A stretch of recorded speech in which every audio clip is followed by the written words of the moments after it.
किसी भी एग्जाम की तैयारी कैसे करें, ये हमारे दिमाग में हर टाइम आता रहता है। जब नए स्टूडेंट होते हैं उनके दिमाग में ये रहता है कि हम कैसे सिलेबस को कवर करें। लेकिन आप सोचकर हैरान होंगे कि जो पुराने स्टूडेंट है वो भी यही सोच रहे हैं कि हम कैसे कोर्स को कंप्लीट करें। तो दोस्तों, अगर आप ये सोच हमेशा के लिए नहीं रखना चाहते हो तो आपको, जब आप पहले ही कंपटीशन में कदम रख रहे हो तो आपको पहले ही इस चीज के लिए तैयार रहना चाहिए कि हमें सिलेबस इतने समय में तैयार कर लेना है। क्योंकि जो 3 साल से या 4 साल से तैयारी कर रहा है वो भी यही सोच रहा है कि मैं कैसे अपने सिलेबस को कवर करूं। तो आप सोच सकते हो कि आप कैसे कवर कर सकते हो। तो दोस्तों, अगर आप किसी भी एग्जाम की, जैसे पर्टिकुलर कोई भी आप एग्जाम ले रहे हो और उसी का आपको ये टारगेट है कि इसी एग्जाम में मुझे तैयारी करनी है और यही पेपर मुझे क्लियर करना है, तो सबसे पहले आपको उसके बारे में ओवर थिंकिंग करना छोड़ देना चाहिए कि ये इतना हार्ड है, इसमें इतना हार्ड पेपर आएगा तो मैं कैसे करूंगा, ये भी नहीं कर पाया तो मैं कैसे कर पाऊंगा। ये बिल्कुल भी आपको नहीं करना है। तो सबसे पहले तो आपको यही ध्यान रखना है कि बिल्कुल भी आपको ओवर थिंकिंग नहीं करना है।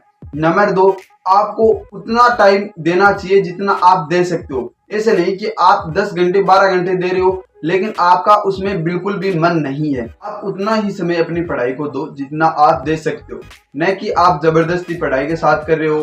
4 घंटे 5 घंटे आप ऐसे बैठे रहते हो, आपकी समझ में कुछ आ नहीं रहा है, लेकिन ऐसा आपको बिल्कुल भी नहीं करना है।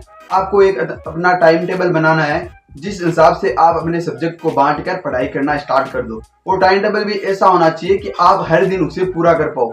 ऐसा नहीं कि 12 घंटे का टाइम टेबल बना लिया और आप 6 घंटे ही नहीं दे पा रहे हो। बिल्कुल भी ऐसा नहीं करना है। आपको टाइम टेबल एकदम अच्छे से बनाना है। और दोस्तों, एक ये बात आपको मैं पहले, सबसे मोस्ट बात रहती है जो बहुत से स्टूडेंट इस पर ध्यान नहीं देते। जिस एग्जाम के लिए आप तैयारी कर रहे हो और आपका टारगेट एकदम तय है कि इसी एग्जाम में मुझे पेपर क्लियर करना और लगना है, तो दोस्तों उस एग्जाम के बारे में आपको फुल डिटेल ले लेनी चाहिए। आपको ये जानकारी रखनी चाहिए कि किस हिसाब के क्वेश्चन आ रहे हैं, कितना लेवल हार्ड आ रहा है, कितना नहीं। आपके सामने हर एक चीज होनी चाहिए कि कौन से टॉपिक से ज्यादा क्वेश्चन पूछे जाते हैं, कितना लेवल आता है, कितनी गहराई तक इसमें जीके के क्वेश्चन आते हैं।